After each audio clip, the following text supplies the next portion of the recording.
मैंने सुना है गर्भ रहेगा तो पेट बढ़ जाता है। बोले हाँ पेट तो बढ़ता। बोले मैं खाना कैसे खाऊंगी? बोले तो खाना तो अपनी जगह जाएगा ना। बोले ना ना, पेट बढ़ जाएगा, खाना मैं खा नहीं पाऊंगी, मैं तो कमजोर हो जाऊंगी। धुंधली गीता है महाराज। इसलिए शास्त्र में सभी चीजें ग्रहण करने योग्य भी नहीं होती है महाराज।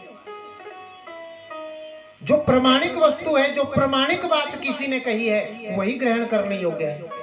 जो वचन भगवान ने कहे हैं वो ग्रहण करने योग्य है। जो वचन ऋषियों ने मुनियों ने कहे हैं वो ग्रहण करने योग्य हैं। लेकिन जो वचन दुष्टों ने कहे हैं, कुकर्मियों ने कहे हैं, वो वचन ग्रहण करने योग्य नहीं है।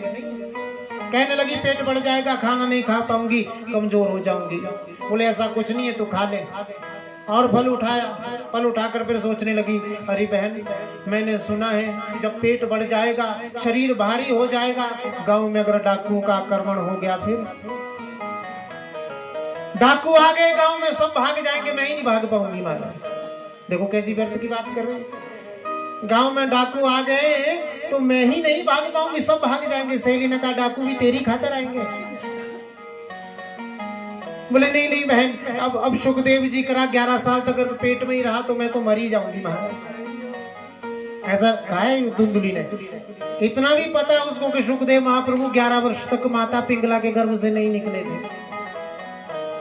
बोले 11 वर्ष तक अगर पेट में ही रहा फिर तो मैं तो मर जाऊंगी महाराज। और बहन यदि प्रसव के समय कहीं ये टेढ़ा हो गया, बोलो गोविंद भगवान की, अगर प्रसव के समय कहीं टेढ़ा हो गया तो टेढ़ा होने से बड़ी पीड़ा होती है। मैं दुर्बल हो जाऊंगी और दुर्बल होकर मैं अपने बिस्तर पर पड़ी रहूंगी। जब मैं कमजोर होकर बिस्तर पे पड़ी रहूंगी, मेरा पति अपनी बहन को बुला लेगा, नंद रानी को बुला लेगा, वो मेरा सारा सोना खा जाएगी। महाराज बोलो गोविंद भगवान की।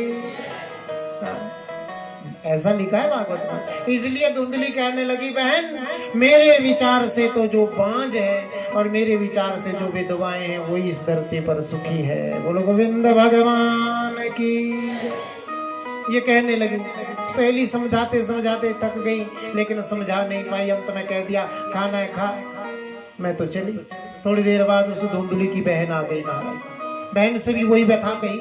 बहन ने कहा ऐसे साधु महात्माओं का चलते फिरते लोगों का विश्वास नहीं करना चाहिए, पता नहीं क्या दे रखा होगा फल के उसमें, इसलिए इस फल को ऐसा कर, इस फल को तू गाय को खिला दे, फल की परीक्षा हो जाएगी। और मेरे अभी 3रा महीना चल रहा है, हम ऐसा नाटक करेंगी कि मेरा गर्भ 3रे महीने में गिर जाने का मैं नाटक करूंगी। मेरा पति बहुत लालची है, जब बालक पैदा हो जाएगा, बच्चा पैदा हो जाएगा, तो बहुत सारा धन मेरे पति को दे देना, वो तुझे बालक प्रदान कर देगा। बोलो गोविंद भगवान की। और हम ऐसा कुछ बहाना बनाएंगी, प्रतिदिन आकर मैं ही तेरे बालक को दूध पिलाकर चली जाया करूंगी। ऐसा ही हुआ,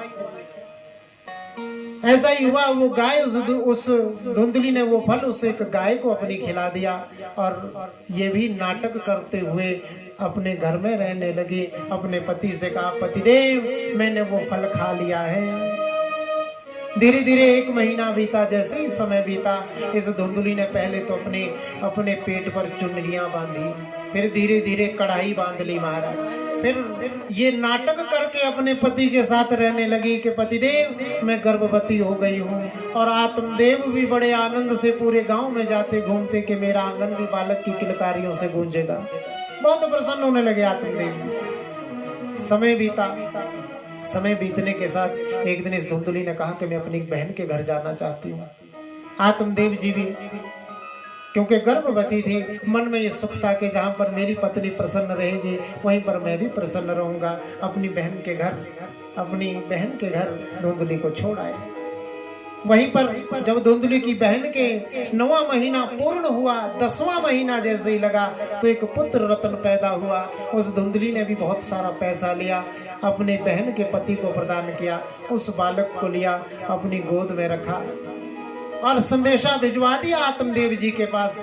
उनके पास भिजवाया कि हे पतिदेव, हे स्वामी, आप एक सुंदर पुत्र के पिता बन गए हैं। बोलो गोविंद भगवान की। शीघ्र आत्मदेव जी पहुंचे। आत्मदेव जी पहुंचे कहाँ? अपनी धुंधली की बहन के घर। धुंधली और अपने बच्चे को अपने साथ ले आए। जाने से पहले धुंधली की बहन से बड़े भाव के साथ धुंधली ने अपनी बहन से कहा कि बहन देख, मेरे बालक पैदा हो गया। देखो कैसा नाटक कर रही है, अपने पति के सामने झूठ बोल दिया, असत्य संभाषण कर दिया।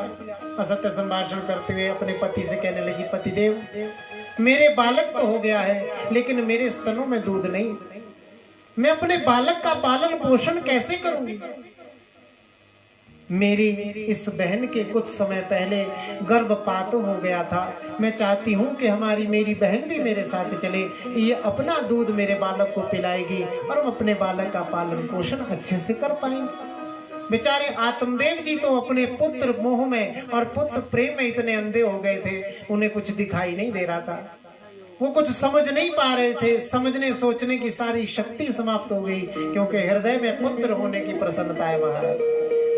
इतने प्रसन्न, ठीक है धुंधली, ऐसा ही करते विचार करते अपने घर पहुंचे। सुंदर जात कर्म आदि संस्कार उस बालक के करवाए। समय आने पर उसका नाम रखा गया धुंधुकारी। क्या नाम रखा? धुंधुकारी। ठीक 3 महीने बाद जो गाय को फल खिलाया था, उस गाय के भी एक बालक पैदा हुआ। भागवत में उसके विषय में वर्णन आता है कि शरीर तो मनुष्य का जैसा था, लेकिन जो कान थे वो गऊ की तरह थे महाराज। कैसे थे? गाय की तरह। अब जैसे ही गौशाला में नीचे पड़े हुए उस गाय के कान के समान बालक को देखा, हृदय में अपार प्रसन्नता आत्मदेव जी महाराज की हुई। कहने लगे कि वाह, पहले तो मेरे घर में एक भी बेटा नहीं था, अब मेरे घर में 2-2 बेटे हो गए महाराज। है लोग भी भूरी भूरी प्रशंसा आत्मदेव की करने लगे। गांव वाले कहने लगे, करे देखो, जिस आत्मदेव के घर में एक भी बालक नहीं था, उस आत्मदेव के घर में 2-2 बालकों से किलकारियां गूंजने लगी है। आत्मदेव ने उस बालक को उठाया और कहने लगे, पुत्र तू आज से मेरा ही पुत्र है, तेरे कान गौ की तरह है, इसलिए बेटा आज से तेरा नाम गोकर्ण होगा। बोलो गोकर्ण जी महाराज की। बड़ा प्यारा वर्णन आता है गोकर्ण जी के विषय में। लोग प्रसन्न होने लगे, कहने लगे। और शास्त्र भी कहता है कि जब भगवान देता है ना महाराज, तो कैसे देता है? कहावत सुनिए ना, हाँ, छप्पर फाड़ के देता है। ये कहावत कहाँ से चली है? किसी ना किसी कहावत का कोई ना कोई मूल स्रोत तो होता ही है ना। ये कहावत चली है राजस्थान से महाराज। कहाँ से? हाँ, राजस्थान। राजस्थान में एक संत हुए पीपा जी महाराज। क्या नाम? घी और पीपा नहीं, संत का नाम है पीपा जी महाराज। धन को हाथ नहीं लगाते थे, छूते नहीं थे, अपवित्र मानते थे। यदि कि स्पर्श भी हो जाए तो हाथों को धो लेते थे महाराज। उनकी पत्नी भी ऐसी सती साध्वी थी, अपने पति की खूब सेवा करती। पहले का समय ऐसा था, टॉयलेट वगैरह तो होता नहीं था, तो हाथ में लोटा लिया, दक्षिण दिशा की यात्रा करते थे। प्रातःकाल शौच कर्म आदि से निवृत्त होकर एक दिन वापस आ रहे थे, तो जब हाथों को धोया जाता था ना मिट्टी से, पहले मिट्टी से या राख से, तो मिट्टी को पहले एक हाथ तक खोदते थे, फिर एक हाथ नीचे की मिट्टी निकालेंगे, फिर उसको हाथ धोएंगे। पुराने ऐसी परंपराएं होती थी महाराज। तो ऐसे ही जब शौच आदि कर्म करके आए, वापिस एक वृक्ष के पास पहुंचे, एक हाथ तक खुदाई की। जैसे ही खुदाई की महाराज, हाथ में एक घड़ा लग गया। और जैसे ही घड़ा हाथ में लगा, हाथ उस घड़े के ऊपर की जैसे ही पात्र में हाथ लगा ना, तो वो ढक्कन उसका हट गया और नीचे देखा तो सोने चांदी अशर्फियों से भरा पात्र था महाराज। वो जैसे ही देखा, हे भगवान, हमारे जैसा कोई होता फिर वही उसको ऐसे ढक के आता, बड़ा सा पत्थर अगर रात को निकालेंगे महाराज, देखे ना कोई। लेकिन जैसे ही पीपा जी महाराज ने देखो हो क्या लग गया हाथ में, हाथ निकाला, बड़े भाव के साथ हाथों को शुद्ध किया, हाथों को हाथ धोया और वापस आने लगे। वापस जैसे ही आए तो 5 चोर मिल गए रास्ते में। उन्होंने पकड़ लिया पीपा जी महाराज को। कहाँ जा रहा है? बोले महाराज मैं तो घर जा रहा हूँ, तेरे पास जो कुछ भी है सब दे। बोलो मेरे पास तो लोटा है महाराज जी, ले जाना तो ले जाओ, भी मिट्टी का। बोले नहीं, तेरे पास कुछ ना कुछ धन अवश्य छुपा रखा होगा। मेरे पास कुछ नहीं है महाराज। हाँ, तुम्हारे को धन चाहिए तो यहाँ से थोड़ी सी दूर एक पेड़ के नीचे एक गड्ढा पड़ा है, एक गड्ढा है, मैं वहां से मिट्टी खोद रहा था हाथ धोने के लिए। वहां पर एक घड़ा है, घड़ा दबाओ, उसमें सोने चांदी के शर्फियां भरी पड़ी है महाराज, जाओ ले जाओ, आनंद करो, मौज करो, हमें तो वैसे भी धन से कोई काम नहीं महाराज। बोलो चोर भी बड़े खुश हुए, भागे भागे गए, गड्ढा खोदा, और जैसे ही खोदा सच में घड़ा निकला। अब जैसे घड़ा ऊपर उठाया, घड़ा जैसे ही खोला तो उससे सांप और बिच्छू निकले महाराज। अब जैसे ही सांप बिच्छू निकले, चोरों ने उसको झट से बंद कर दिया। उस पीपे ने क्या कहा, उस पीपा ने हमसे झूठ कहा, ये सर्प का घड़ा तो उसी के लायक है महाराज। सारी रात का इंतजार किया, रात्रि का इंतजार किया, सुबह से लेकर चोरों ने, देखो महाराज, जिसके भाग्य में जिसको मिलना है ना उसको मिलना है। सारी रात इंतजार किया, रात्रि आधी रात 12 बजे पीपा जी महाराज और उनकी पत्नी, जिनके पास कुछ होता नहीं ना सोटी लंगोटी के सिवा, न निश्चिंत निद्रा आती है महाराज, कोई फिक्र नहीं, फाका नहीं है, सो गए महाराज दोनों पति पत्नी। रात को ये चोर आए, छप्पर को फाड़ा महाराज, छप्पर को ऐसे फाड़ा, पत्थर निकाले, छप्पर पत्थर निकाले, चोरों ने वो घड़ा उठाया, ले पीपा तेरा घड़ा तेरे को मुबारक, बोलो गोविंद भगवान की। जैसे ही वो घड़ा नीचे फूटा, चोर वहां से चले गए। जैसे ही फूटा तो अंदर से फिर से सोने और चांदी की शर्फियां निकली महाराज, सोना और चांदी ही चांदी निकला। जैसे ही महात्मा जी उठे, दीपक जलाया, देवी क्या हुआ, देखा कि आंगन में तो सोना चांदी हीरे मोती जवाहरात फैला पड़ा है महाराज। महात्मा ने कहा, ठाकुर जो नहीं चाहिए था वही तूने दे दिया, अब मैं इसका क्या करूं। तो वर्णन आता है, भगवान ने दर्शन देते हुए कहा कि हे पीपा जी महाराज, तुम धन्य हो जिसने इस धन के लोभ में आकर, इस धन के मोह में आकर कोई गलत काम नहीं किया। जाओ इस धन को संतों की सेवा में, ब्राह्मणों की सेवा में और सत्कर्म में लगाना। ठाकुर से कहा पीपा जी महाराज ने, हे ठाकुर, जब तू देता है तो छप्पर फाड़ के देता है, बोलो गोविंद भगवान की। ऐसे ही आज आत्मदेव जी महाराज को भगवान ने दिया तो छप्पर फाड़ के दिया। पहले एक भी नहीं था, अब दो हो गए महाराज, दो हो गए। चाहे वो उसके नहीं है, आत्मदेव जी के नहीं है, पर है। इसीलिए समय बीतता रहा, हे शौनकादि ऋषियों, समय बीतता रहा, हे नारद जी महाराज। धुंधुकारी महाखला गोकर्ण पंडितों ज्ञानी, गोकर्ण जी महाराज तो पंडित हुए, ज्ञानी हुए, विद्वान हुए, शास्त्रों को जानने वाले हुए, लेकिन ये धुंधुकारी जो था महादुष्ट हुआ महाराज। गोकर्ण जी महाराज जहां से चले जाते, लोग उनके चरण धूलि स्पर्श करने आते, उनके चरण छूने आते, उनका आशीर्वाद लेने आते, लेकिन गोकर्ण जहां से गुजरता लोग दरवाजे बंद कर लेते महाराज। क्या भाव है इसका, देखो कितना प्यारा भाव है। दो भाई हैं, एक जाता है तो लोग स्वागत करते हैं, उसके चरणों में प्रणाम करते हैं, एक जाता है तो लोग दरवाजा बंद कर लेते हैं। समझने वाली बात है, हमारा जीवन ऐसा हो, हमारा स्वभाव ऐसा हो, हमारा चरित्र ऐसा हो कि हम जहां भी जाएं लोग हमारा स्वागत करें, लोग कहें कि वास्तव में यदि कोई व्यक्ति है तो यही है।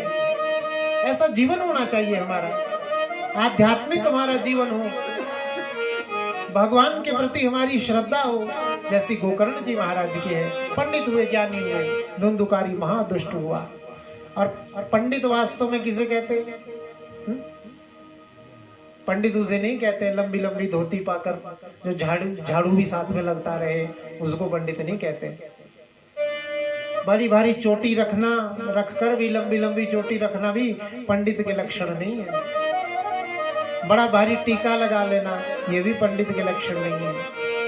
कहने का तात्पर्य मेरा यही है कि लगाना चाहिए, तिलक चोटी जनेऊ धारण करना चाहिए, लेकिन उस पंडित के लक्षण क्या है कि असत सत विवेचनी बुद्धि पंडा या सा पंडित,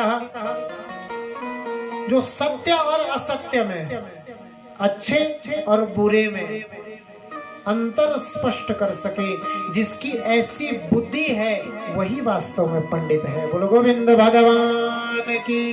जैसी इसकी विवेचनी बुद्धि है वही पंडित है। और खल किसे कहते? गोकर्णो महाखला। खल किसे कहते हैं?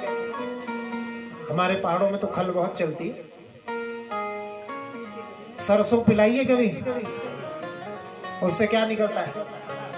क्या निकलता है? खड़, हमारे बोलते खड़, पर उसको हिंदी बोलते खल। तो खल कैसी होती है? खुश्क होती है बहुत। क्यों? क्योंकि उसकी सारी चिकनाई निकाल ली, सरसों की सारी चिकनाई निकाल ली। वो चिकनाई तेल के रूप में आपकी रसोई में, और जो खल है वो खल आप पशु को देते हैं। अर्थात प्रेम का जो स्वरूप है वो चिकनाहट भरा है। प्रेम का स्वरूप बिल्कुल चिकना है और मूर्खता का स्वरूप खल की तरह है, खुश्क है। अर्थात ऐसा वो खल की तरह, ऐसा वो मूर्ख हुआ धुंधुकारी। अब जब जैसे ही आत्मदेव जी महाराज को ये पता चला, लोग जब शिकायतें करते, अपने बालक को ये समझाते, अपने बेटे को कि पुत्र ये करना ठीक नहीं है, इस प्रकार से जब समझाते, तो आज ये धुंधुकारी जिस पुत्र को अपने, जिस पिता ने बड़े नाजों से पाला, बड़े प्रेम से जिस पुत्र को पाला, वो धुंधुकारी जवाब देते हुए अपने पिता से कहता है, पिताजी बुढ़ापे में अगर हड्डियां टूट जाएं तो इस बुढ़ापे में हड्डियां जुड़ती नहीं दोबारा। अब जैसे ही ये कहा, हृदय को बड़ा आघात लगा आत्मदेव जी के, बड़े भाव के साथ रोने लगे। रोते रोते आज फिर से वन में जाने के लिए तैयार हुए। पहले वन में गए थे क्यों? बेटा नहीं है। अब वन में जा रहे हैं कि बेटा क्यों है? तो बताओ, आत्मदेव जी से कहा था संत ने कि 7 जन्मों तक तेरे भाग्य में बेटा नहीं है। अब बोलो आत्मदेव जी के बेटा हुआ कि नहीं हुआ?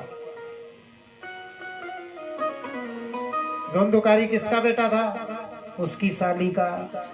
आत्मदेव जी किसके बेटे थे? गौ के, गोकर्ण जी। हाँ, गोकर्ण जी किसके पुत्र थे? गाय के, गौ के उत्पन्न हुए थे। ऐसा ही भाव आत्मदेव जी आज फिर से रोने लगे। रोते रोते अब जैसे ही गोकर्ण जी महाराज ने अपने पिता को रोते हुए देखा, रोते हुए जैसे ही देखा, पिताजी क्यों रो रहे हैं, क्या बात है? आत्मदेव जी कहने लगे, पुत्र देख मेरे घर में कैसा दुष्ट बेटा पैदा हो गया, कैसा कुकर्मी बेटा पैदा हुआ है। लोग इसकी शिकायतें करते, मैं इसे समझाता हूं लेकिन ये समझता नहीं। हाय, मैंने पुत्र प्राप्ति के लिए क्यों संत के आगे हट किया था? क्या यही दिन देखने के लिए मैंने पुत्र को पैदा किया? ये पुत्र मुझे आज जवाब देता है। ये पुत्र मुड़कर मुझे कहता है कि पिताजी बुढ़ापे में हड्डियां टूट गई तो जुड़ेंगी नहीं। क्या इस दिन के लिए मैंने अपने पुत्र को पाला था? मैं क्या करूं पुत्र, मैं कहां जाऊं? एक तू है जो सदैव भगवत भजन करते हैं, लोग तेरी प्रशंसा करते हैं। मेरे पास आकर लोग कहते हैं कि वाह, आपका गाय से उत्पन्न हुआ पुत्र कितना सुशील है, काश तू मेरा ही पुत्र होता। गोकर्ण जी कहने लगे, पिताजी बस यही तो आप गलती कर गए। आज यहाँ पर गोकर्ण जी महाराज ने केवल 2 श्लोकों में ज्ञान दिया अपने पिताजी को। कितने? सिर्फ 2 श्लोकों में, और उस 2 श्लोकों में पिता को ही मुक्त कर दिया महाराज। बोलो गोविंद भगवान की। तो सोचो गोकर्ण जी महाराज कितने बड़े ज्ञानी रहे होंगे और कितने बड़े भगवत भक्त रहे होंगे। आपने पिता से कहा, गोकर्ण जी महाराज ने, पिताजी कहते हैं स्तिमांस रुधिरे विमतिम त्यजत्वम के जाया सुता दिशु सदा ममतां विमुंच पश्यानिशं जगदिदं क्षणभंग निष्ठम वैराग्य राग रसिको भव भक्ति निष्ठा। पिताजी देहेस्तिमांस रुधिरे विमतिम तदत्वम, आपने जो अपनी मति ये लगा रखी है, क्या मैं और मेरा, आपने ये मति जो अपने शरीर में लगा रखी है कि ये मेरा शरीर है, और आपने ये जो मति लगा रखी है कि ये मेरा बेटा है, बस यही आपके दुख का कारण है।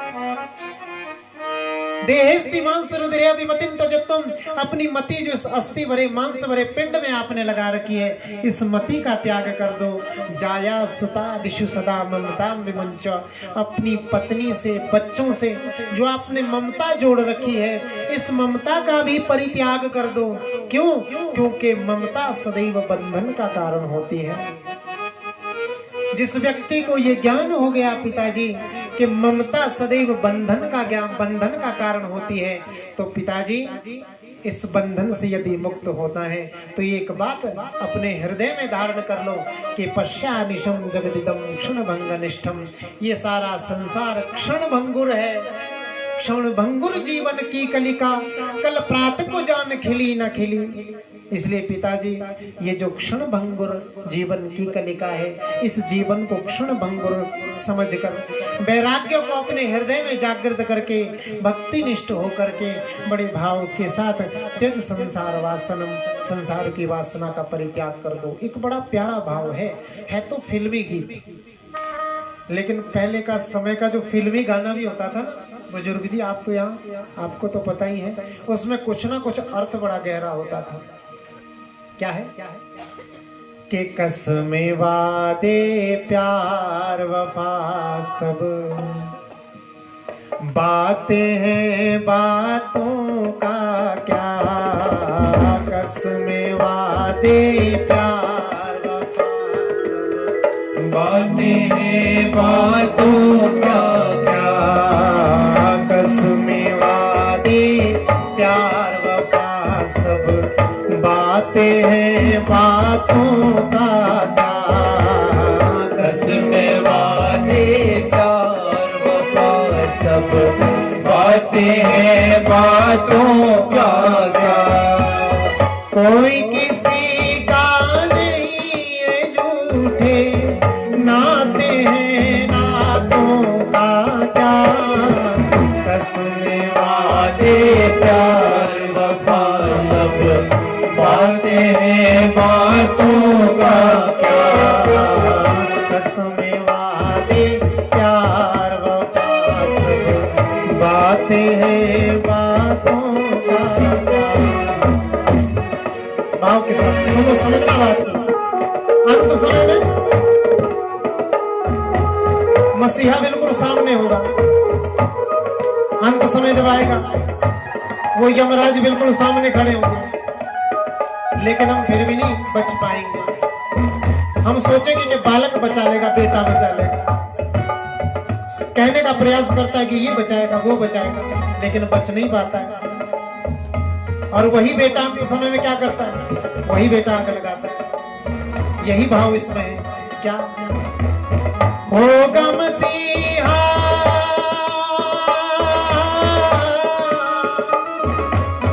होगा मसीहा सामने तेरे, फिर भी न तू बच पाएगा। तेरा अपना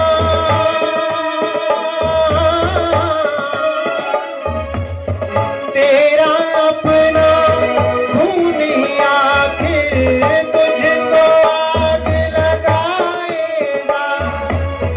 तेरा अपना खून ही आखिर तुझको आग लगाएगा। आसमान में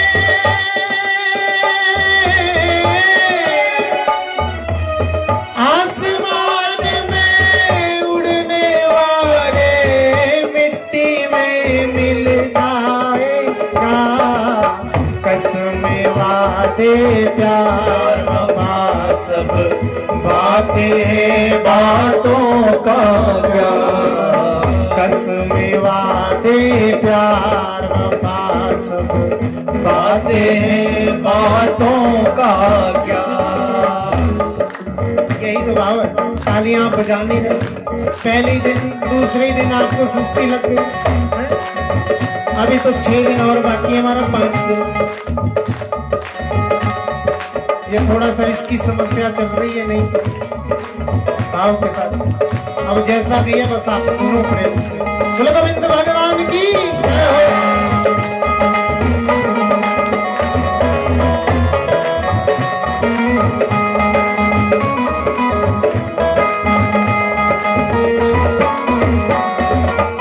सुख में तेरे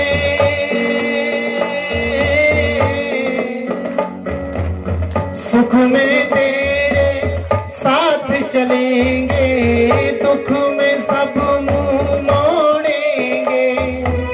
दुनिया वाले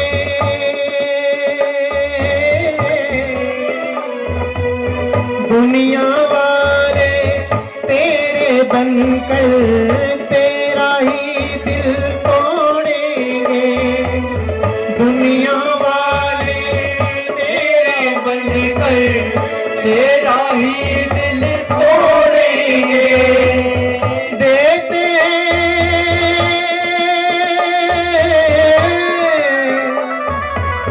देते भगवान को धोखा, इंसान को क्या छोड़ेंगे।